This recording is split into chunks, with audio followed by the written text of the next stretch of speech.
E aí galera, eu sou o Dr. Celeno Campos Filho e sejam bem-vindos ao canal Esporte Medicina. Não se esqueçam, antes de mais nada, de se inscrever no nosso canal, curtir o nosso vídeo, que é muito importante para ajudar a gente, e acionar o sininho para sempre serem avisados quando saírem novos vídeos.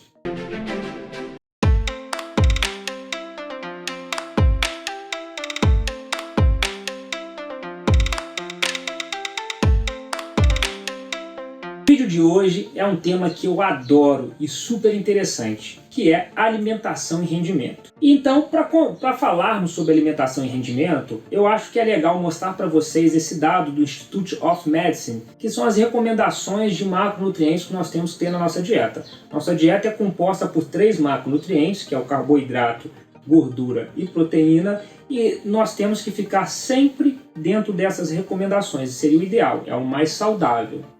Agora eu vou falar um pouco para vocês a relação desses macronutrientes com uma dieta que melhora o nosso rendimento. E o primeiro que eu vou conversar é sobre a gordura. Qual a importância da gordura para os atletas ou os praticantes de atividade física do dia a dia? Qual a sua relação com o nosso rendimento, com a melhora do nosso rendimento? Primeiramente, a gordura é muito importante, ou o macronutriente mais importante, eu arrisco dizer, para a nossa formação de hormônios. E esse hormônio principal, que seria um dos mais importantes para a nossa formação de massa magra, é a testosterona. Então, se você consome um nível inadequado de gordura na sua dieta, a sua produção de testosterona também pode estar abaixo do que seria o ideal. Além da importância da gordura para a membrana, a formação das nossas membranas de celulares de todas as células do nosso corpo, que são de fosfolipídios, então ela é extremamente importante para isso. E quando nós falamos de atleta, principalmente de alto rendimento, nós falamos de pessoas ou pacientes que treinam excessivamente. E com isso eles têm que consumir um alto nível de caloria para não perder peso. E a gordura, ela é muito mais calórica. Dentre os macronutrientes é o mais calórico. Então a proteína tem para cada grama 4 quilocalorias, o carboidrato também tem 4 quilocalorias e a gordura tem 9. Então ele é um auxiliar para a gente atingir essa quantidade de caloria que o atleta precisa consumir durante o dia.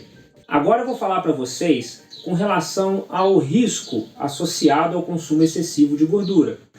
E o primeiro risco que eu gostaria de falar é o nosso aumento de peso, o ganho de peso.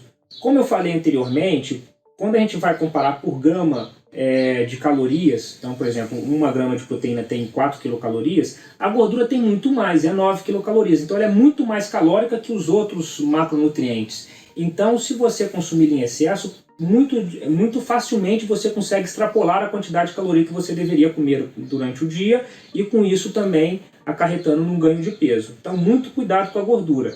Mas também existe o tipo de gordura ruim e gordura boa, que eu já falei em outro vídeo, espero que vocês assistam também. E se você consumir a quantidade de gordura saturada em excesso, também causa riscos à saúde por causa de formação de placas de ateroma, então com esse entupimento de artérias, aumentando a chance de infarto ou AVC também. Então, consumir gorduras boas, que são as gorduras poli ou monoinsaturadas, as insaturadas de maneira geral. Agora eu vou falar com vocês sobre o polêmico carboidrato. O carboidrato é uma das principais fontes de obtenção de energia do nosso corpo, uma das mais importantes.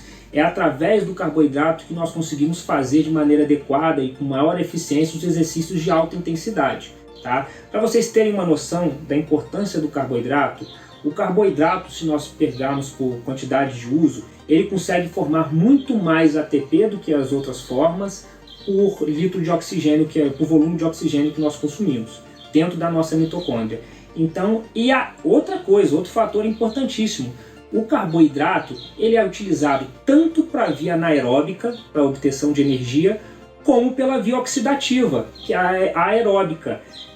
Mas as pessoas ficam com dúvida, como que a gente vai usar para os dois meios? Ela não é só pela via anaeróbica? Não.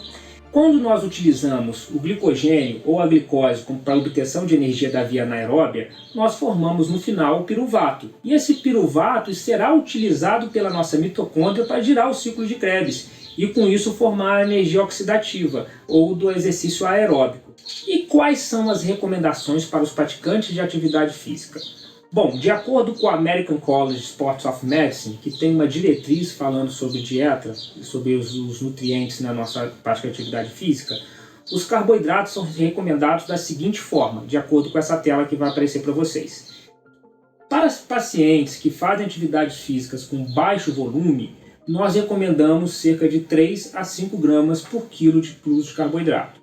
Agora, para indivíduos com volume de maneira moderada de atividade física, nós recomendamos de 5 a 7 gramas por quilo. Agora, os indivíduos que são normalmente os atletas que vão praticar um alto volume de treinamento, aí a recomendação aumenta consideravelmente, é de 6 a 10 gramas por quilo de carboidrato. E quando nós falamos de muito alto volume de treinamento, nós estamos falando que nós podemos chegar a 9 a 12 gramas por quilo de uso de carboidrato. Isso é muita coisa. E quais são os cuidados que nós devemos ter com o consumo do carboidrato? Ou com o consumo exagerado do carboidrato? Primeiramente, o carboidrato ele não dá uma saciedade tão boa quanto da proteína causa, ou então quanto a gordura causa também no nosso corpo. Então, com isso, nós podemos acabar aumentando o consumo de alimentos de carboidrato e, com isso, ganhando peso também.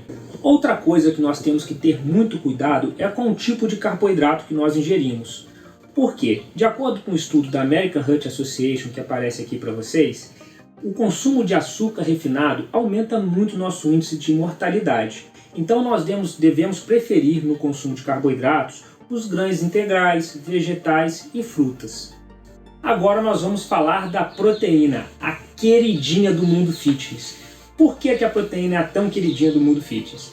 Porque ela é o principal macronutriente envolvido na formação de massa muscular. Então é ela que é o principal substrato para a formação de músculo do nosso corpo. Mas muito além do que a formação de músculo, ela também é responsável por formação de enzimas, que são importantíssimas no nosso corpo para diversas reações enzimáticas que a gente faz, e também para formações melhor estruturação dos nossos tendões e ossos. E a proteína, ela só traz benefícios para o nosso corpo? Ou nós devemos também ter cuidado com os malefícios que ela pode causar? Ela traz algum malefício? Bom, infelizmente sim.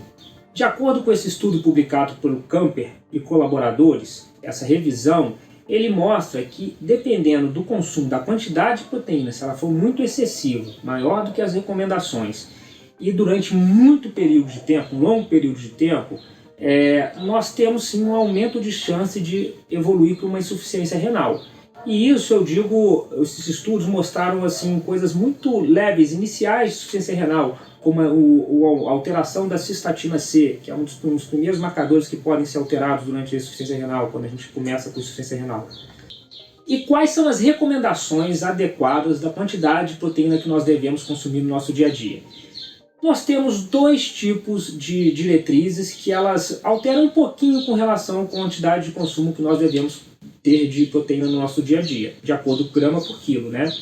Então nós temos do Sports Nutrition e do American College, que eu já também falei para vocês. O Sports Nutrition, ele sugere de 1,4 gramas por quilo a 2 no máximo gramas por quilo. E já o American College, ele sugere de 1,2 a 2 gramas por quilo. Se você ficar aí no meio termo de 1,6, dificilmente você vai errar. Além disso, nós temos os conceitos que eu não vou falar hoje do consumo de proteína pós-treino ou fracionada, e isso eu vou fazer um outro vídeo específico que será sobre a proteína. Agora, uma outra fonte alimentar muito importante para os praticantes de atividade física é a hidratação. Também com relação à hidratação, eu vou falar um vídeo especificamente sobre isso, mas é uma das principais causas de fadiga no nosso treinamento, ou até no nosso dia a dia. Então nunca se esqueça de se hidratar adequadamente.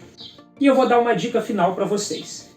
A Universidade do Colorado fez para os atletas americanos olímpicos essas recomendações de prato, essas folhas que eu vou mostrar agora para vocês. Então os atletas que têm treino, o Easy Training, que é um treino mais fácil, um treino mais leve, e também estão em controle de peso, que é esse Weight Management, deve consumir esse tipo de prato, esse desenho de prato, né? Metade de verduras e legumes, 50% do prato vai ser de verduras e legumes, cerca de 1/4 ou um pouco menos de carboidratos, de tipo arroz, feijão, e o outro 1/4 do prato de proteína. E aí, aí que nós vemos a importância do carboidrato, porque olha só recomendações para os treinos de volume moderado. Aumenta a quantidade de carboidrato que nós podemos consumir. E quando nós treinamos em altíssima intensidade, a quantidade de carboidrato que nós vamos consumir, como nós podemos ver nesse prato do Head Training, chega a ser pegar metade da quantidade do prato que nós temos que consumir. Então isso é para vocês terem uma ideia da importância do consumo de carboidrato na nossa atividade física ou no nosso rendimento. Então é isso, galera. Qualquer dúvida é só deixar no campo de comentários e não se esqueçam de treinar. Bom treino a todos e um grande abraço.